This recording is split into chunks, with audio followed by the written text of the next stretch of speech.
अस्सलाम वालेकुम dear students. उम्मीद आप खैरियत से होंगे। तो आज हम स्टार्ट कर रहे हैं एक्सरसाइज 1.5। इस एक्सरसाइज में हम सीखेंगे कुछ real life applications of exponential and log functions. So वैसे तो इसकी बेशुमार एप्लीकेशंस हैं, लेकिन हम मेनली फोकस करेंगे उनमें से तीन पर। Number one is growth and decay process. Second one is measurement of sound intensity and the last one is compound interest. जैसा कि आप जानते हैं, लॉग फंक्शंस और एक्सपोनेंशियल फंक्शंस आमतौर पर इंक्रीजिंग फंक्शंस होते हैं, बट बेस पे डिपेंड करता है, ये डिक्रीजिंग भी हो सकते हैं। ठीक है, तो हम इन फंक्शंस की मदद से बहुत से रियल लाइफ फिनोमिना से, प्रोसेसेस से अननोन क्वांटिटीज मालूम कर सकते हैं। क्लियर है? ओके, तो मेरे ख्याल में डायरेक्टली चलते हैं ग्रोथ एंड डीके प्रोसेस पे। देखें, ग्रोथ एंड डीके वैसे तो हमें नाम से ही पता चल रहा है। किसी क्वांटिटी में जब इंक्रीज आता है वक्त के साथ साथ, उसे हम ग्रोथ बोलते हैं। जब क्वांटिटी कम हो रही है तो उसमें हम डीके बोलते हैं। लेकिन इसमें ख्याल रखने की एक चीज़ है कि ये जो तब्दीली आएगी ना, इसमें तब्दीली जो आएगी, जो चेंज आएगा, वो करंट अमाउंट का प्रपोर्शन होना चाहिए। करंट अमाउंट पे वो डिपेंड कर रही होनी चाहिए। मैं आपको इसको एक मिसाल से समझाता हूँ। फॉर एग्जाम्पल, अगर मैं कहता हूँ कि अगर किसी शहर की पॉपुलेशन हर साल 3% बढ़ रही है, ये देखें, 3% जो है ना, ये ओरिजिनल पर डिपेंड करती है ना। जो एक्चुअल अमाउंट थी उसका 3% बढ़ती जा रही है, तो 10 साल बाद पॉपुलेशन कितनी होगी? तो ये प्रॉब्लम प्योरली ग्रोथ का प्रॉब्लम है। ठीक है, इसी तरीके से अगर आपसे कहा जाए कि एक रेडियो एक्टिव सब्सटेंस हर साल अपनी क्वांटिटी का कुछ परसेंट या कुछ हिस्सा वो खो देता हो, तो मे बी आप पूछ सकते हैं कि 100 साल के बाद उसमें कितना मटेरियल बाकी बचेगा। तो ये एक डीके का प्रॉब्लम है। पॉइंट इज कि ये जो चेंज आना चाहिए, ये बल्कि यहाँ पर लिखा भी हुआ है that the rate of change is proportional to the current amount. तो हम फिर ऐसे प्रोसेसेस को हम कहते हैं, these processes are known as exponential growth और डीके। और इसका जो एक जनरल मैथमेटिकल मॉडल है, जो जनरल फॉर्मूला है, that is n is equal to n naught e की पावर के टी। ये जहाँ पे आपको एन नोट नज़र आ रहा है, ये इनिशियल अमाउंट होगी, इनिशियल अमाउंट। और एन जो आपने फाइंड करनी है, ये यूं कहने कि it is the amount at time T. जो भी टी पुट करेंगे ना, ये उसके मुताबिक अमाउंट आ जाएगी। क्या यहाँ पर कांस्टेंट है, एक्सपोनेंट में नज़र आ रहा है। और बहुत इंपॉर्टेंट है, अगर ये पॉजिटिव होगा, ये देखें, पॉजिटिव होगा तो ग्रोथ होगी, अगर ये नेगेटिव होगा तो डिके होगा, which is positive for growth and negative for decay. और टी ऑब्वियसली टाइम को रिप्रेजेंट करता है। ठीक है, तो ये फॉर्मूला आपने याद रखना है। ओके, इसी तरीके से सेकंड जो एप्लीकेशन हम सीखेंगे इसकी एक्सपोनेंशियल और लॉग फंक्शंस की, उसमें आ रहा है साउंड इंटेंसिटी के बारे में। तो मेरे ख्याल में हम सबसे पहले साउंड इंटेंसिटी के कॉन्सेप्ट को समझते हैं। रफली अगर कहा जाए तो बेसिकली ये साउंड एनर्जी होती है। It is the amount of sound energy जो कि which is passing through a unit area in 1 second. Unit area से जो पास करे 1 सेकेंड में। ठीक है, और ये आप कह सकते हैं हमें बताती है कि कितना स्ट्रॉन्ग या ऊंचा साउंड है किसी पर्टिकुलर प्लेस के ऊपर। साउंड इंटेंसिटी बेसिकली हमें ये बता रही होती है। ठीक है, साउंड पावर होती है, आप कह सकते हैं। ओके, इसका फॉर्मूला जो यहाँ पर आप देख सकते हैं, L is equal to sound level, L is equal to 10 times log of I over I naught. ये फॉर्मूला है। एल साउंड लेवल को रिप्रेजेंट कर रहा है, और इसी तरीके से ये जो आई नज़र आ रहा है, this is the intensity of sound. और आई नॉट एक कांस्टेंट है, बेसिकली ये थ्रेशोल्ड ऑफ हियरिंग है। ठीक है, जो कि इंसानों के केस में, नॉर्मल ह्यूमन के लिए जो मिनिमम साउंड इंटेंसिटी है ना, जो ह्यूमन ईयर जो डिटेक्ट कर सकता है, वो उसकी वैल्यू ये है 10⁻⁻12 वाट पर मीटर पर स्क्वायर मीटर। ठीक है, तो ये मिनिमम अमाउंट है। इसको आप एज इट इज़ ऐसे ही यूज़ करेंगे। और उसके अलावा दैट्स द फॉर्मूला। ये फॉर्मूला भी अपनी याद रखना है, ये भी हम एक्सरसाइज में यूज़ करेंगे। और ये जो डेसिबल है, ये ऑब्वियसली इसका यूनिट होगा। आप देख सकते हैं, it is measured on a logarithmic scale called the decibel scale. All right, the last application of exponential and log function इस ये है कंपाउंड इंटरेस्ट। इंटरेस्ट को उर्दू ज़ुबान में हम सूद भी कह लेते हैं।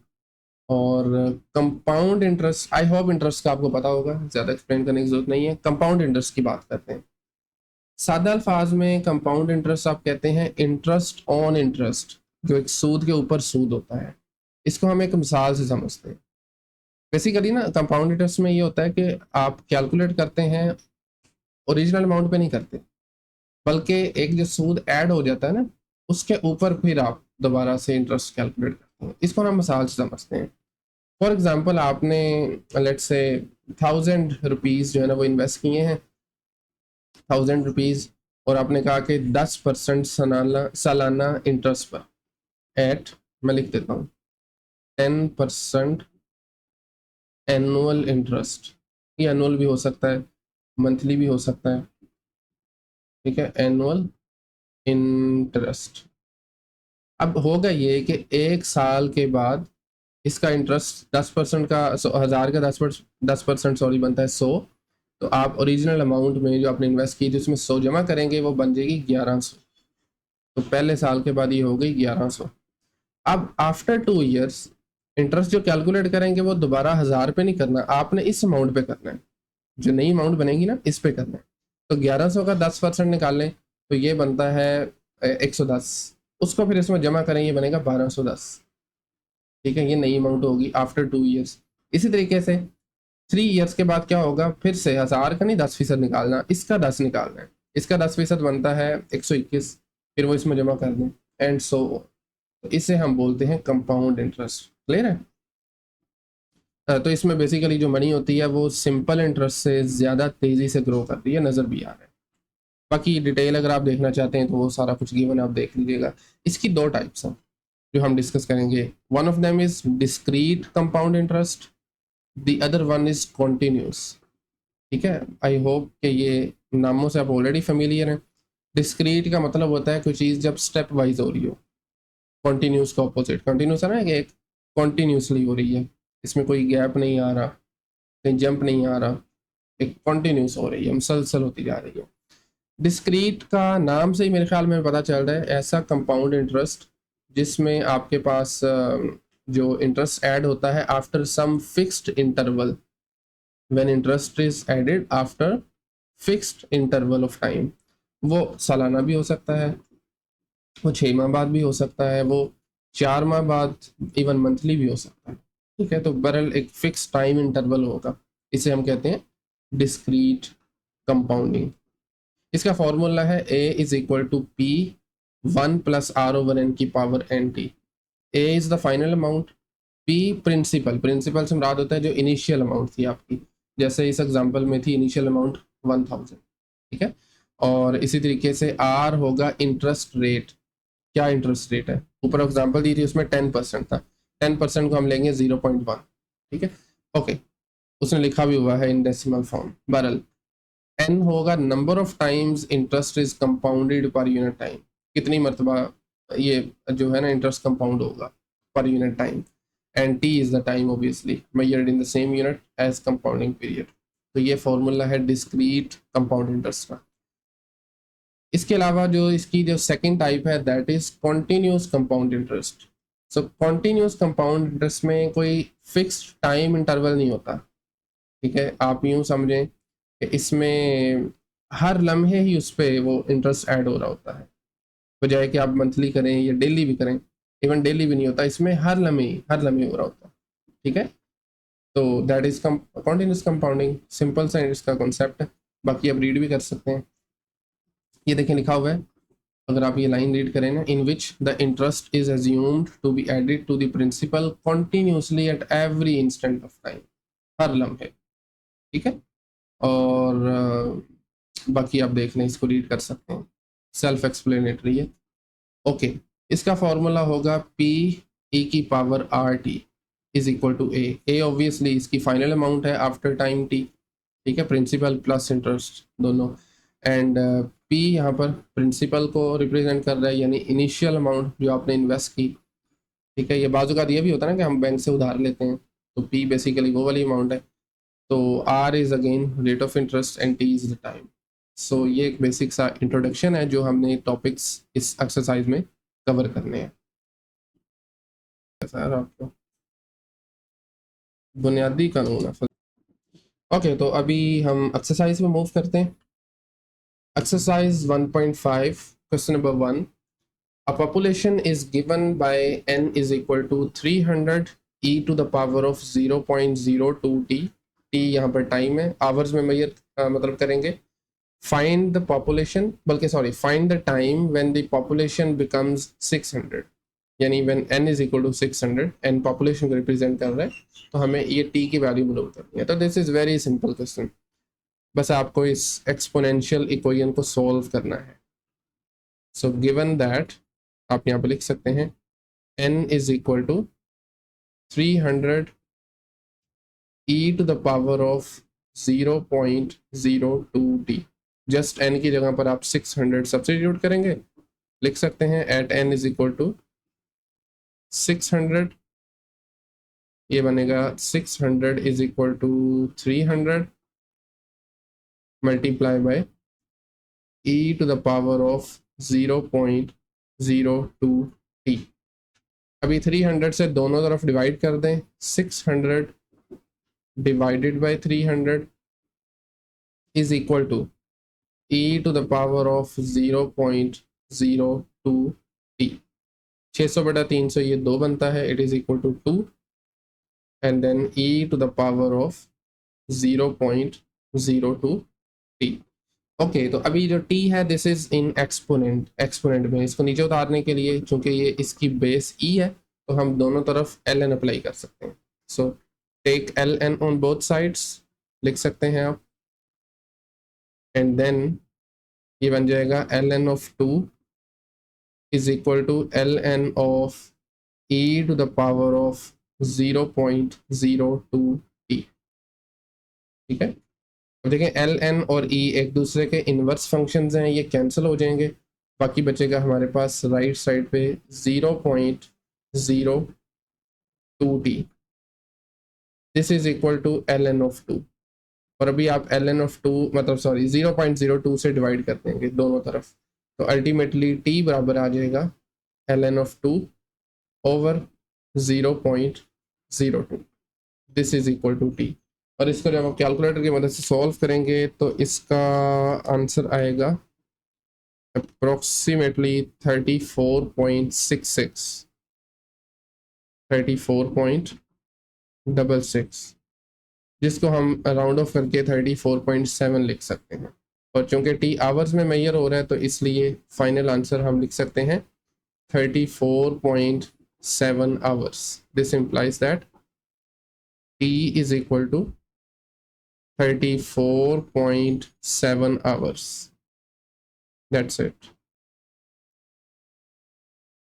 Okay, so next question number 2. A culture grows according to n is equal to 150 e to the power of kt, where t is measured in hours again. After 10 hours, the population becomes 250, यानी 10 घंटों के बाद n बराबर हो जाएगा 250 के। हमें growth constant मालूम करना है कि ओके, तो पिछले क्वेश्चन से मिलता जुलता सवाल है ये भी। Given that n is equal to 150 e to the power of kt आप लिख सकते हैं after 10 hours n is equal to, मैं यहाँ पे लिख देता हूँ आफ्टर 10 आवर्स, यानी t is equal to 10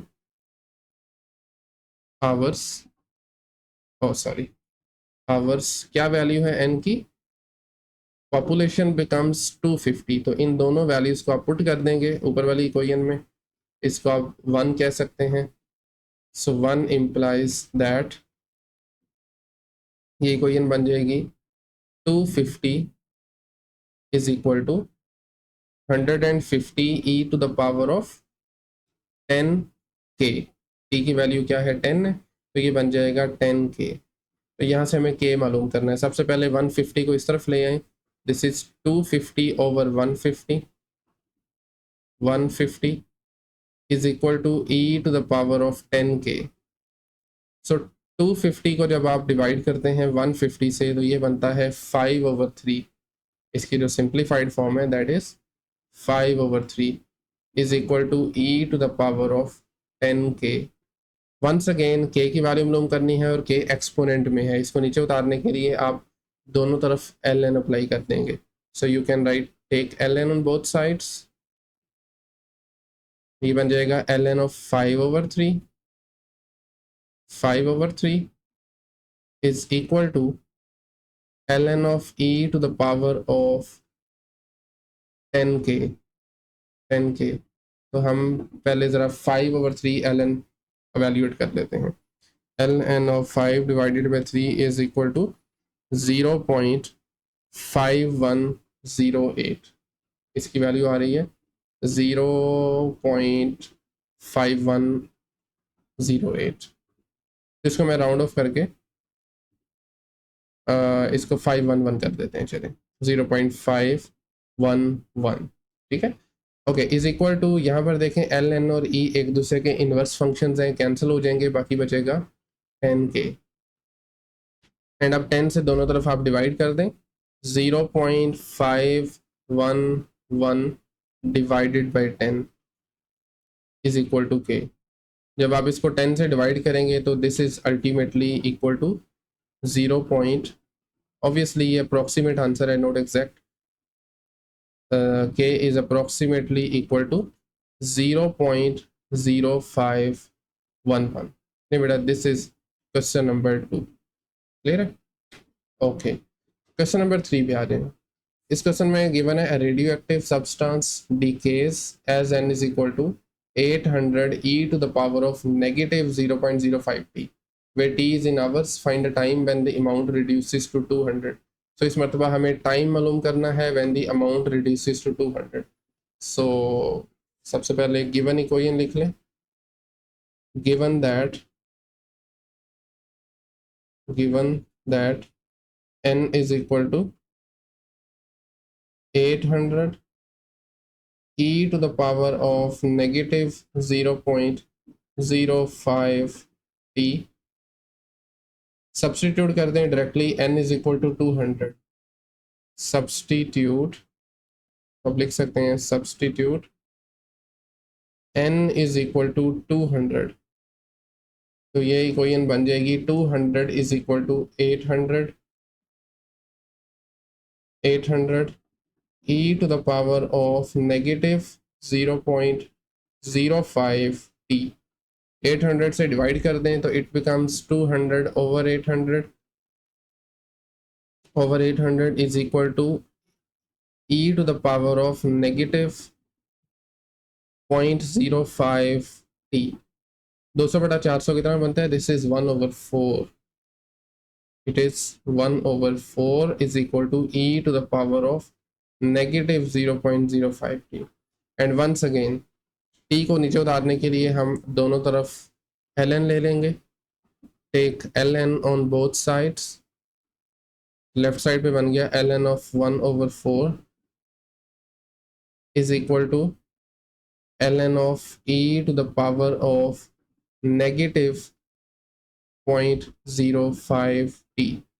again e और ln यहाँ से कैंसिल हो रहे हैं और राइट साइड पे आई मीन जो लेफ्ट हैंड साइड पे 1/4 है वो हम एवेल्यूएट कर सकते हैं। So ln of 1/4 is equal to negative 1.386, negative 1.386 386 is equal to, ये कैंसिल होने के बाद जो एक्सपोनेंट है negative 0.05 ये बच जाएगा t। अब दोनों तरफ negative 0.05 से डिवाइड कर दें तो ultimately it would be negative 1.386 over negative 0.05, this is equal to t। और अभी अगला काम कैलकुलेटर का है, आप इसको डिवाइड कर सकते हैं। सो ये बन जाएगा I think 27.73, yes. So this implies that t is equal to 27.73 hours। Clear है, this is question number 3। Okay next question number 4। इस मरतबा वो कह रहा है a substance decays according to n is equal to 600 e to the power of kt। और यहाँ पर जो टाइम है अगेन घंटों में मेजर हो रहा है। After 8 hours the amount becomes 400, यानी n की वैल्यू 400 हो रही है। हमें इसका डीके कांस्टेंट मालूम करना है। सो वंस अगेन सबसे पहले गिवन फॉर्मूला आप लिख सकते हैं। बेसिकली ये मॉडल है, n is equal to 600 e to the power of kt, e to the power of kt, ठीक है। और आप लिख सकते हैं since after 8 hours, after 8 hours hours n बन गया है 400, द अमाउंट बिकम्स 400। तो इस वैल्यू को हम इसी को ये नंबर 1 में लगा देंगे, दोनों को ही। So 1 implies that 400 is equal to 600 e to the power of 8k। t की जगह क्या आ गया 8 और k एज इट इज। तो यहाँ से आप 600 से दोनों तरफ डिवाइड कर दें, तो ये बन जाएगा 400 over 600, 600 is equal to e to the power of 8k। 400 over 400 बटा 600 करेंगे तो ये बनता है सिंप्लीफाइड फॉर्म 2/3। ये देखें ना, दोनों जीरो से, और 4/6 होता है 2/3, 2 से कैंसिल कर दें। सो अल्टीमेटली ये बन गया 2/3 is equal to e to the power of 8k। Once again natural log apply कर देंगे on both hand sides. Natural log of 2/3 is equal to natural log of e to the power of 8k। So once again e और ln दोनों cancel हो जाएंगे, बाकी बचेगा just 8k, और left side पे it is natural log of 2/3 is equal to 8k। अभी 8 से आप दोनों तरफ डिवाइड कर सकते हैं, तो ये लेफ्ट पे आगे बन जाएगा 1/8, 1/8 multiply by ln of 2/3 is equal to k। और अगला काम अब कैलकुलेटर का है, वैल्यूज पुट करें और आंसर निकाल लें। तो मेरे ख्याल से ये बन रहा है natural log of 2/3 divided by 8। अगर मैं डायरेक्ट आंसर लिखूँ तो ये बनता है -0.0507, -0.0507, बिल्कुल ठीक है। This implies that k is equal to -0.0507, ठीक है। अच्छा, और ये जो नेगेटिव साइन आपको नज़र आ रहा है, ये किस लिए है बोला? ये इंडिकेट करता है कि ये डिके हो रहा है, ठीक है। इसलिए आपको मैंने स्टार्ट में बताया था ना कि की वैल्यू माइनस हो तो वो डिके होता है, पॉजिटिव हो तो वो ग्रो कर रहा होता है। बल्कि इट्स बेटर कि आप मेंशन भी साथ में कर दें। वैसे दिस इज़ द आंसर। आप लिख सकते हैं the negative sign indicates decay, the negative sign indicates decay. Okay, so next question number 5, ये sound intensity से related है। given है sound has intensity I is equal to 10 to the power of -6, ठीक है, watt per square meter। given that I is equal to 10 to the power of -6 watt per square meter, and reference intensity या बल्कि आपको पता है this is a constant I note होता है 10 to the power of -12। हमें मालूम क्या करना है, sound level in dB, decibels, ठीक है। तो फॉर्मूला आप जानते हैं, you can write as we know that. क्या फॉर्मूला होता है साउंड लेवल का? L is equal to 10 times log of I over I naught, ठीक है, I ओवर I नॉट। तो यहाँ से हमें L की वैल्यू मालूम करनी है, I की वैल्यू गिवन है और I नोट का भी आपको पता है, बल्कि गिवन है साथ में 10 टू द पावर ऑफ -12, ठीक है। एक मिनट, जो हमने शुरू में ली थी, मतलब ली नहीं थी, जो गिवन थी वो थी मेरे ख्याल से -2, नो बल्कि -12 भी थी, ठीक है। तो ये स्टैंडर्ड है ह्यूमन ईयर के लिए। All right, okay. So values put कर दें, जस्ट यहाँ पे आप मेंशन कर दें since I naught is equal to 10 to the power of -12। So values put करेंगे। बाय द वे आपको एक और चीज़ बता दूं, अगर लो की बेस गिवन ना हो तो ये आप स्टैंडर्ड कितनी देते हैं, स्टैंडर्ड होती कितनी है, ये 10 होती है, इसे हम कहते हैं कॉमन लॉग। ये बन जाएगा 10 टाइम्स log ऑफ 10 की पावर -6 over 10 to the power of -12, -12। ठीक है, इसको सिंप्लीफाई करना है आपने। नीचे पावर नेगेटिव है, इसको ऊपर शिफ्ट करेंगे तो ये एक्सपोनेंट का साइन चेंज हो जाएगा, तो ये बन जाएगी 10 मल्टीप्लाई बाय log ऑफ 10 की पावर -6 मल्टीप्लाई बाय, साथ में आ जाएगी 10 की पावर +12। अब आपको पता है अगर बेस सेम हो तो एक्सपोनेंट्स आप ऐड कर देते हैं, तो -6 + 12 कितना बनेगा, -6 + 12 इज 10 की पावर 6 सिंपली। अभी इंटरेस्टिंगली इस लॉ की बेस भी 10 है और ये भी 10 है। आपको पता है ना, जब ये दोनों सेम हो तो ऊपर वाला एक्सपोनेंट आंसर आ जाता है। या आप यूं कह लें कि ये लॉग और एक्सपोनेंट आपस में कैंसिल हो जाएंगे, the answer is just 6 and ultimately it is 10 multiply bye 6 और ये बनता है 60। So this is the answer. Sound level है ये है 60 dB, 60 decibels. L is equal to 60 dB, that's it. Okay, question number 6, a sound has level L is equal to 80 dB। इस मरतबा sound level given है L is equal to 80 dB और I note की value भी given है, हमें I मालूम करना है। इस मरतबा I की वैल्यू फाइंड करनी है। So you can write, as we know that the formula is L is equal to 10 multiplied by log of I over I naught, sorry, I over I naught। ठीक है, okay, values लगा दें। L की value क्या है, it is 80 is equal to 10 log of I over I naught। I naught की value है 10 की पावर -12, 10 to the power of -12। And now इस 10 को इधर आके डिवाइड करवा दें, 80/10, 80/10 is equal to 80/10 is equal to log of, और एक और काम मैं यहाँ पे करने लगा हूँ, नीचे देखें एक्सपोनेंट के साथ नेगेटिव है, इसको न्यूमरेटर में शिफ्ट करेंगे ये पॉजिटिव बन जाएगा। सो इट बिकम्स 10 की पावर 12, साथ में आई आ जाएगा। लेफ्ट साइड पे 80/10 इज इक्वल टू 8 और राइट साइड को फिलहाल आप ऐसे ही लिख दें 10 की पावर 12 अलॉन्ग विद आई, 10 की पावर, एक मिनट, log ऑफ 10 की पावर 12 साथ में आई आ जाएगा। अच्छा, अभी इसी क्वेश्चन को सॉल्व करने के लिए आप इसकी एक्सपोनेंशियल फॉर्म लिख सकते हैं, एक्सपोनेंशियल फॉर्म। ठीक है ना, ये log फॉर्म है, बेस 10 है तो कैसे लिखते हैं बोला, बेस आएगी उसके बाद इस बेस की पावर ये 8 आ जाएगा, इज इक्वल टू आर्ग्यूमेंट। ये ऑलरेडी हमने सीखा हुआ है, बल्कि अगर आपने पिछला लेक्चर नहीं देखा तो मैं यहाँ पे लिख देता हूँ। अगर आपके पास हो ना y is equal to log of x base a,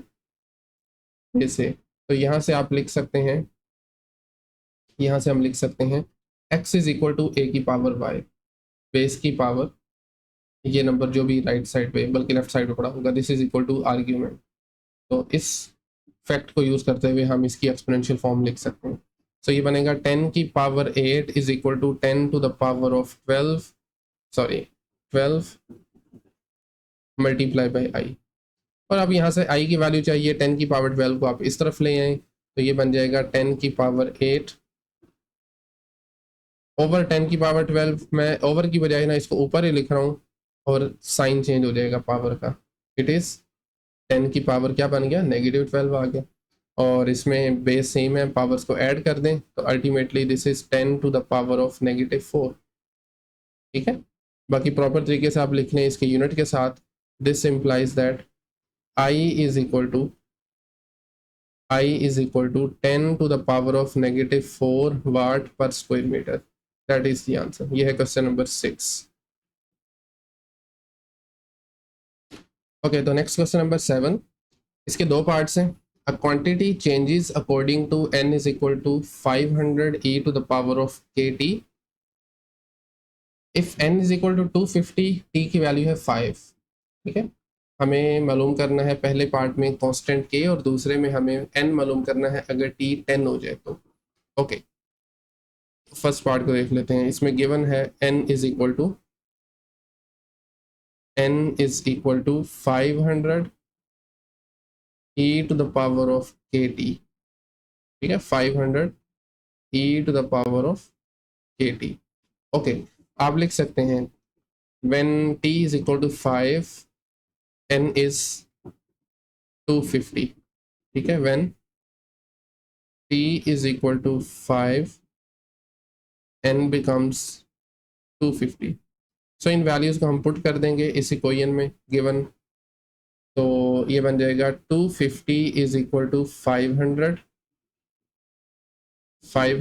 e to the power of 5k। t की जगह पे 5 आ गया, 5k। दोनों तरफ डिवाइड कर दें 500 से, तो it becomes 250 over 500 is equal to e to the power of 5k। और यहाँ से इसको जब आप डिवाइड करेंगे ये 1/2 बनेगा। 250 over 500 is 1/2 is equal to e to the power of 5k। So once again e है, एक्सपोनेंशियल इक्वेशन है, तो इसको ख़त्म करने के लिए दोनों तरफ हम ln अप्लाई करेंगे।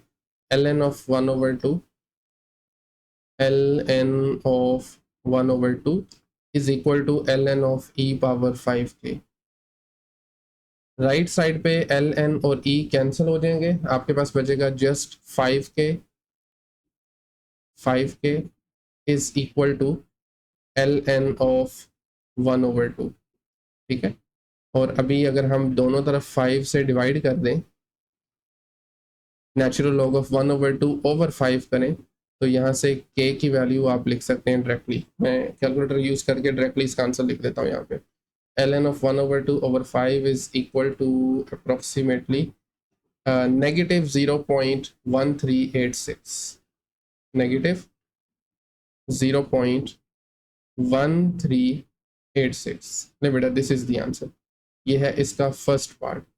ओके, तो सेकेंड पार्ट में अब हमें मालूम करना है the value of t, sorry the value of n when t is equal to 10। Formula same रहेगा, सेम फॉर्मूला मैं दोबारा लिखूंगा, बट इस मरतबा हमें t की वैल्यू भी मिल गई है, बल्कि सॉरी k की वैल्यू भी मिल गई है, तो वो भी आप इसमें सब्सटीट्यूट कर देंगे। So this is second part of question number 7। Second part, formula still same रहेगा, बट इसमें आप सारी वैल्यूज लगा सकते हैं। सो t की वैल्यू क्या है? t की वैल्यू 10 है, और k की ये अभी हमने जो फाइंड की है। ठीक है, at t is equal to 10, t को अगर हम 10 पुट करते हैं तो ये बन जाएगा n is equal to 500। e की पावर में k आ जाएगा, k is negative 0.1386 multiply by t which is 10। Exactly, multiply by t which is 10।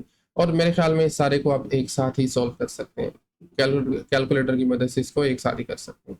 सो ये बन जाएगा अप्रोक्सीमेटली, बल्कि एग्जैक्टली 125। यस, ये n इज इक्वल टू क्या आ रहा है?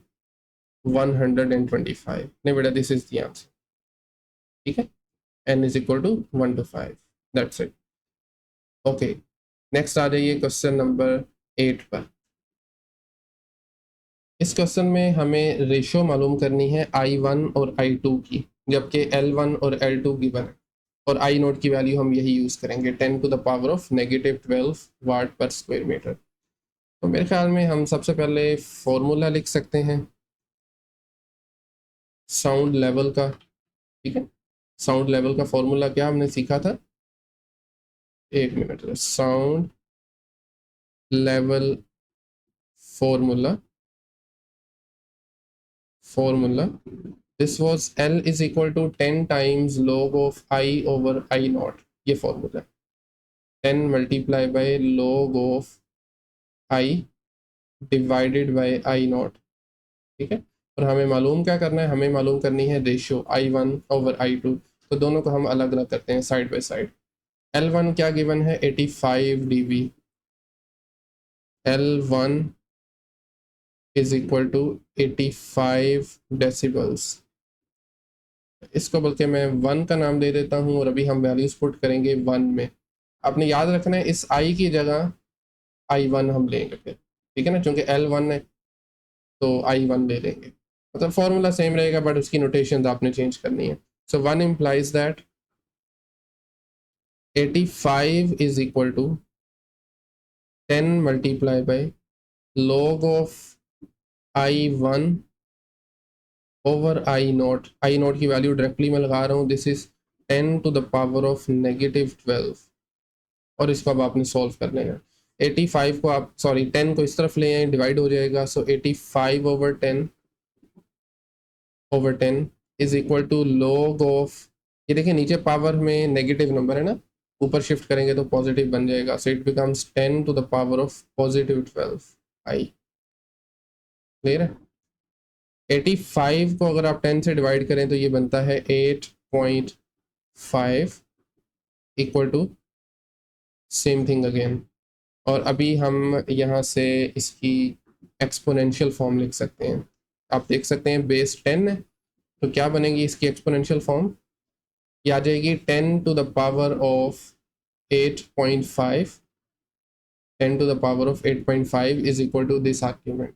ठीक है, तो इसकी एक्सपोनेंशियल फॉर्म आ गई 10 की पावर में 8.5 इज इक्वल टू 10 की पावर 12 आई। 10 की पावर 12 को अगर आप लेफ्ट साइड पे शिफ्ट करेंगे तो ये -12 बन जाएगा, so it becomes 10 to the power of 8.5 multiply by 10 to the power of -12 is equal to I. इसको सिंप्लीफाई कर लें, देखें बेस सेम है, पावर्स ऐड हो जाएंगी, तो मैं यहाँ से ना डायरेक्टली इसका आंसर लिख रहा हूँ। I1 है, सॉरी ये I भी नहीं है, दिस इज I1। आप देख सकते हैं हमने स्टार्ट में लिया था I1, तो ये I1 है। ठीक है, ओके, तो अभी आप कैलकुलेटर का इस्तेमाल करेंगे और इसको सॉल्व कर लेंगे, तो ये बनेगा मेरे ख्याल से जो I1 है, दिस इज इक्वल टू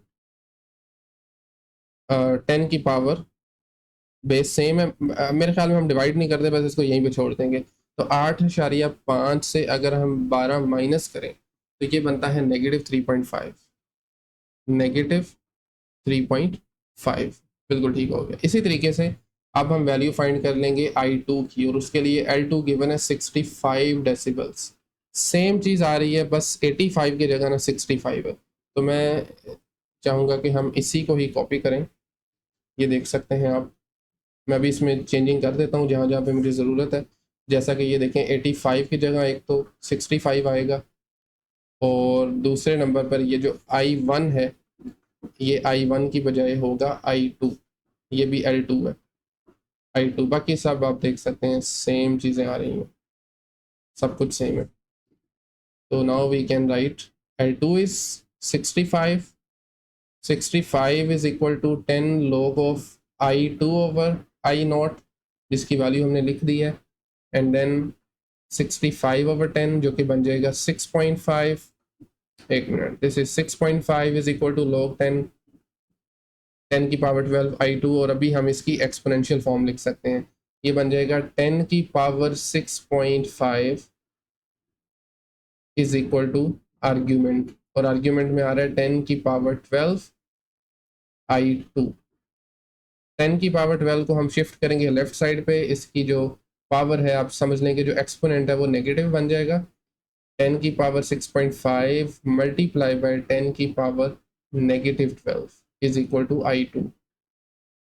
इसको जब आप फर्दर सिंप्लीफाई करेंगे 6.5 से अगर हम माइनस करते हैं 12, तो ये बनना चाहिए मेरे ख्याल से 5.5, एंड ऑब्वियसली -5.5, 10 की पावर -5.5। ठीक है, I2 की वैल्यू भी आ गई, I1 की ऑलरेडी इवैल्यूएट कर ली थी।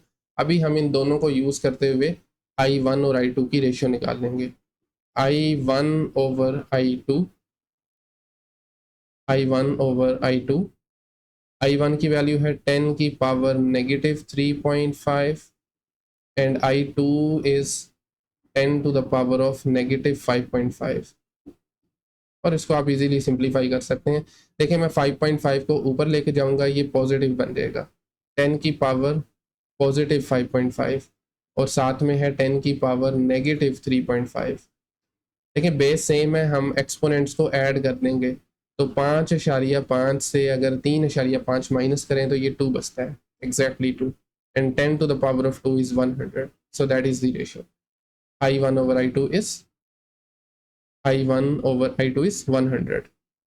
That's it. ये है क्वेश्चन नंबर 8.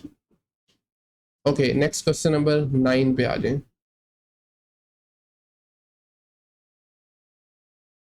सो इस क्वेश्चन में वो कह रहा है, a sum of rate 4000 is invested at 6% per annum. 4,000 रुपया इन्वेस्ट किया गया है 6% सालाना पे, कंपाउंडेड एनुअली फॉर 3 ईयर्स. 3 साल तक वो कंपाउंडेड होता रहेगा, ठीक है, सालाना. हमें फाइनल अमाउंट जो 3 साल के बाद होगी वो मालूम करनी है. Very simple question. सबसे पहले आप गिवन डेटा लिख सकते हैं. आपको पता है ना फॉर्मूला हमने स्टार्टिंग में एक सीखा था. क्या फॉर्मूला था वो? That was A is equal to P 1 plus R over N की पावर एन टी. तो उसमें सारी वैल्यूज पुट करेंगे, लेकिन उससे पहले हम वैल्यूज लिख लेते हैं. पी गिवन है. पी का क्या मतलब होता है? Principal, initial amount. So given that P is equal to 4,000. इसके अलावा जो इंटरेस्ट रेट है 6%. तो आपने इसको ना डेसिमल्स में लेना है. जो भी नंबर होगा ना परसेंटेज में, उसको 100 पे डिवाइड करते हैं, 100 पे. परसेंट है ना, आउट ऑफ 100, तो ये 0.06 आ जाएगा.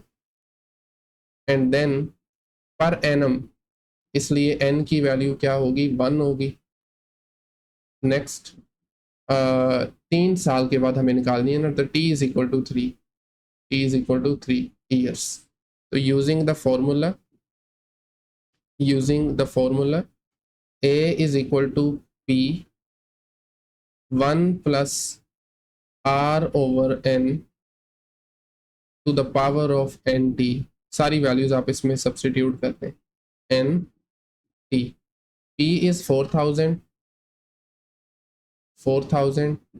multiply by 1 plus 0.06 over 1 to the power of nt. n is 1 and t is 3. 1 multiply by 3, ठीक है. और इसको आप सॉल्व कर सकते हैं. ये बन जाएगा 4,000. ये देखें 0.06 ओवर 1 इज अगेन 0.06. इसमें जब मैं 1 ऐड करूंगा तो ये बन जाएगा 1.06 टू द पावर ऑफ 3. 3 ज़रा एक इज जस्ट 3 ही होता है ना. तो इसको जब आप सॉल्व करेंगे 1.06 टू द पावर ऑफ 3, ये बन जाएगा 1.19. आप डायरेक्टली भी इसका आंसर लिख सकते हैं. Multiply by 4,000. तो खैर इसका आंसर बनेगा आपके पास 4,764.06. दैट इज द आंसर, ठीक है. This is the value of a. इतने पैसे बनेंगे 3 साल के बाद, ठीक है ना. आप साथ में लिख सकते हैं, क्योंकि रुपीज़ है तो हम चलें लिख लेते हैं साथ रेट RS रुपीज़.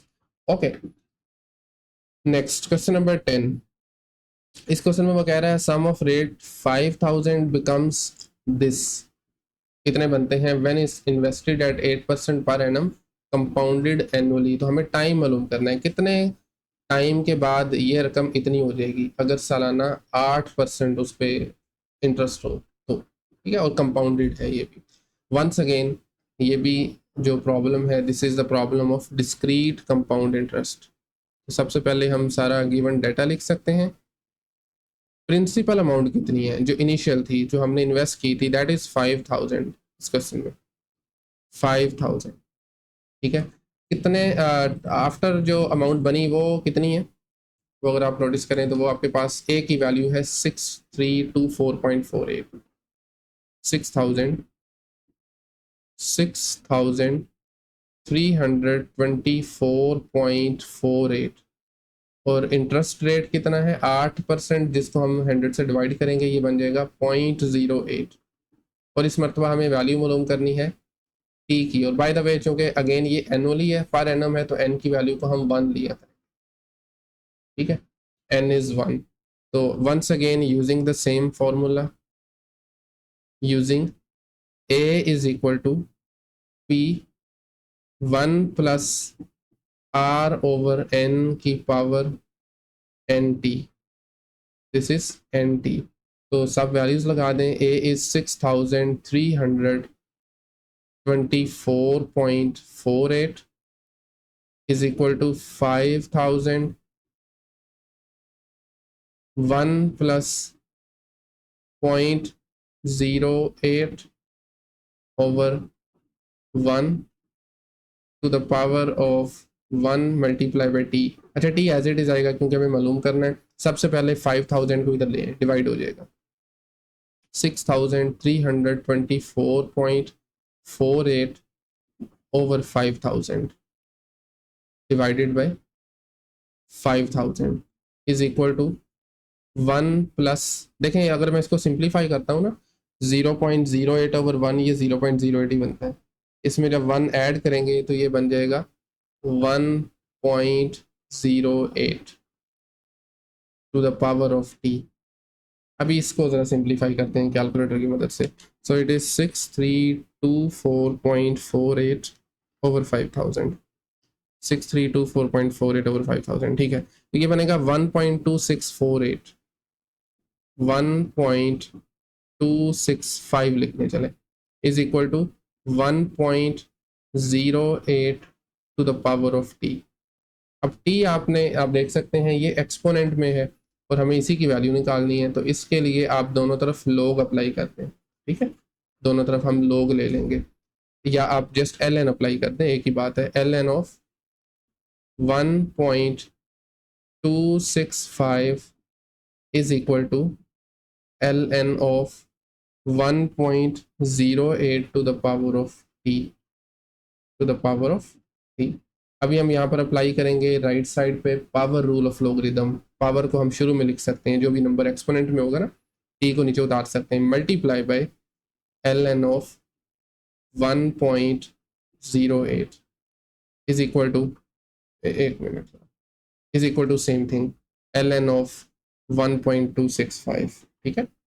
एंड अभी आप एल एन ऑफ 1.08 से डिवाइड कर दें दोनों तरफ, तो ये बन जाएगा L N of 1.265 divided by L N of 1.08 and this is equal to T, that is equal to T. अगला काम कैलकुलेटर का है, सो इसको जल्दी से वैल्यूट कर लेते हैं। L N of 1.265 divided by L N of 1.08, ये बन रहा है 3.05, दिस इज इक्वल टू 3.05। तो इसको हम अगर अप्रोक्सीमेट करते हैं तो ये एग्जैक्टली तो नहीं, मतलब अप्रोक्सीमेटली इक्वल टू 3 है, तो हम अल्टीमेटली लिख देंगे T is approximately equal to 3। और चूँकि ये ईयर्स में हम मेजर करते हैं तो दैट इज़ 3 ईयर्स। 3 साल के बाद आपकी जो अमाउंट 5000 थी ना, वो कितनी बन जाएगी? वो बन जाएगी 6324.48। इतनी बनने में 3 साल लगेंगे। So next question number 11, second last question है इस एक्सरसाइज का, और इस मरतबा अगर आप स्टेटमेंट रीड करें, a sum of 3000 is invested at 5% per annum और कंपाउंडेड कॉन्टीन्यूसली, हर लम्हे इंटरेस्ट इस पे आ रहा है, ठीक है, कंपाउंडेड कॉन्टीन्यूसली फॉर 4 ईयर्स। हमें फाइनल अमाउंट निकालनी है, तो इस मरतबा जो कॉन्टीन्यूस कंपाउंडिंग वाला फॉर्मूला था हम वो यूज़ करेंगे। सबसे पहले जो जितनी भी वैल्यूज़ गिवन है, जितनी इन्फॉर्मेशन गिवन है वो आप लिख सकते हैं। सो इस मरतबा आपको गिवन है 3000 जो कि प्रिंसिपल अमाउंट है, इनिशियल अमाउंट है। सो P इज़ इक्वल टू 3000, ठीक है, P इज़ 3000। दूसरे नंबर पे R की वैल्यू गिवन है 5%, और आपको पता है इसको हम लेते हैं डेसिमल्स में, 100 पे डिवाइड करेंगे, ये बनेगा 0.05। एंड देन T मालूम है हमें, T is equal to 4, T is equal to 4 years. Formula भी आप जानते हैं, using continuous compounded interest formula which is A is equal to P e to the power of RT। क्या formula है आपने यहाँ पे, बल्कि मैं लिख लेता हूँ, using continuous compounded formula, continuous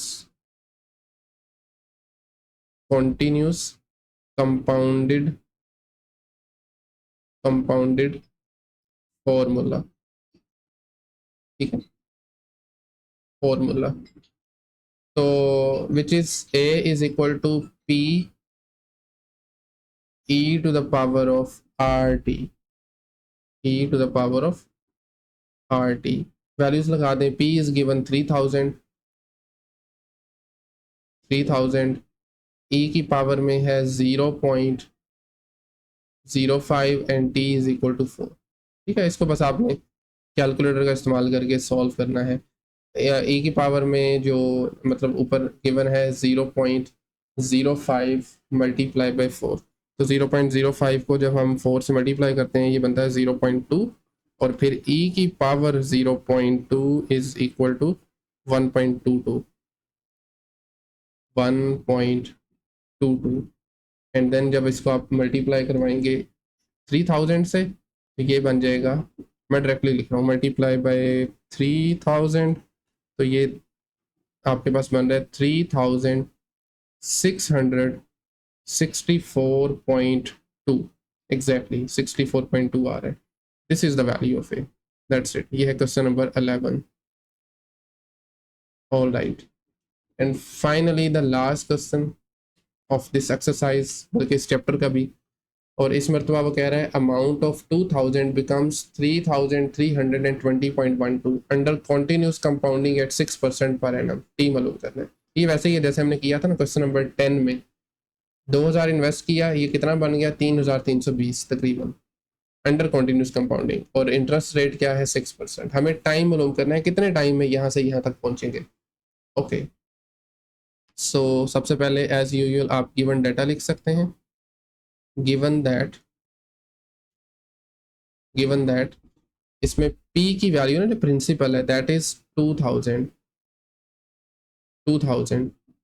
और जो फाइनल अमाउंट बनी आफ्टर सम टाइम, वो टाइम हम मालूम करना है, उसको हम a लिखते हैं। इट इज 3320.12 और इंटरेस्ट रेट भी इसमें गिवन है 6%, तो इसको हम लिखेंगे 0.06। And once again same formula जो हमने पिछले क्वेश्चन में यूज़ किया था, मैं यहीं से ले आता हूँ इसको। a is equal to P E to the power of R T using continuous compounded formula. Values लगा दें। a की वैल्यू है 3320.12 is equal to 2000 e to the power of 0.06 t। सबसे पहले 2000 इधर आके डिवाइड हो जाएगा, तो ये बनेगा 3320.12 over 2000 divided by 2000 is equal to e to the power of 0.06 t। ठीक है, अच्छा जी, 3000 इसको जरा एक बार डिवाइड कर लें। 3320.12 डिवाइडेड बाय 2000, ये बनेगा 1.6606। चलिए हम लिख लेते हैं just 1.66 is equal to e to the power of 0.06 t। अब चूंकि t आपके पास एक्सपोनेंट में आ रहा है, इसको नीचे उतारने के लिए दोनों तरफ log अप्लाई करेंगे, नेचुरल log अप्लाई करेंगे ताकि डायरेक्टली ln और e कैंसिल हो जाएं। लेफ्ट साइड पे बनेगा ln ऑफ 1.66 एंड राइट साइड पे आ जाएगा ln of e to the power of 0.06 t। ठीक है, तो अभी आपको ln ऑफ 1.66 निकाल लेना है। This is equal to 0.51,